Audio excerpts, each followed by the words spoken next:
নাসিরাতের আসর।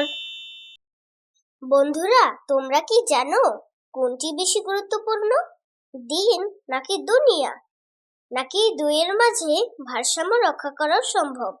চলো জেনে আসি। আসসালামু আলাইকুম ওরহমতুল্লাহ আয়েশা।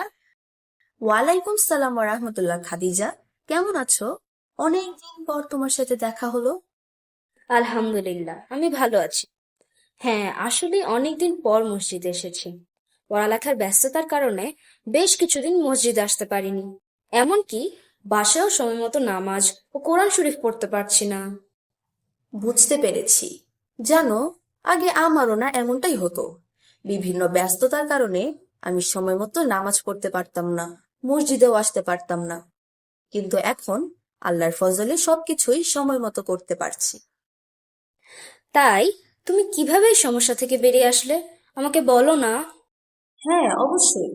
আমি এমটিএতে নাসেরাতের সাথে হুজুর আইয়াদাহুল্লাহ তাআলা বিনাসিল আজিজের মোলাকাতের একটি ভিডিও দেখেছিলাম। সেখানে হুজুর আইয়াদাহুল্লাহ তাআলা বিনাসিল আজিজ নাসেরাতদেরকে এই সম্পর্কে কিছু নির্দেশনা দিয়েছেন। দাঁড়াও, এখনই তোমাকে দেখাচ্ছি। My first question is, as young students, how can we balance deen and dunya as both are needed in the world we live in today?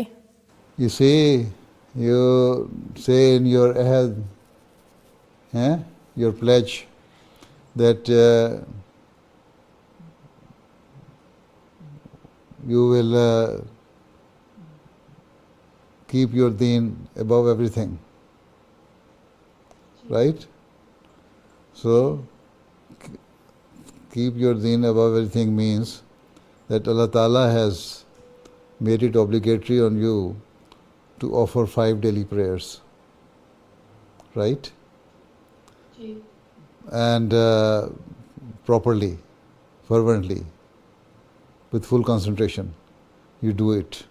This is how you can keep your deen above everything.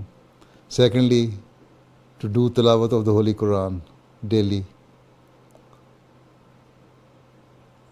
and try to find out the points,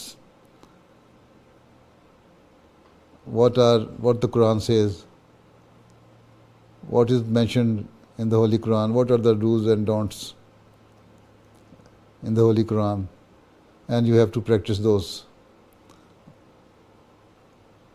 And you have to leave all your bad habits.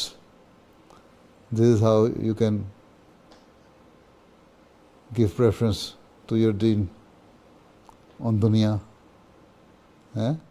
দেখলে, হুজুর আইয়াদাহুল্লাহ তাআলা বিনাসিল আজিজ কি সুন্দর করে আমাদেরকে সমাধান দিয়ে দিলে। তাই তো, হুজুর আইয়াদাহুল্লাহ তাআলা বিনাসরিল আজিজ যা বলেছেন তা মেনে চললে আমরা নামাজ, কোরআন শরীফ এবং পড়ালেখা দুটোই ভালোভাবে চালিয়ে যেতে পারবো। তুমি চিন্তা করো না, তোমার জন্য আমি দোয়া করব। তুমি চেষ্টা চালিয়ে যাও। ইনশাল্লাহ তুমি সময় মতো নামাজ, কোরআন শরীফ পড়তে পারবে, আর পড়ালেখাতেও ভালো ফলাফল করতে পারবে। জাযাকাল্লাহ আয়েশা, তুমি আমার অনেক উপকার করলে। আমিও তোমাকে দোয়ায় মনে রাখবো। আচ্ছা, আবার দেখা হবে। ভালো থেকো। আসসালামু আলাইকুম। তুমিও ভালো থেকো। ওয়ালাইকুম সালাম।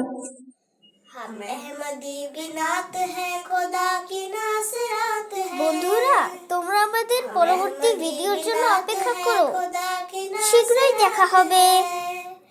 আর ভিডিওটি ভালো লেগে থাকলে অন্যদের সাথে শেয়ার করতে ভুলো না কিন্তু। আসসালামু আলাইকুম।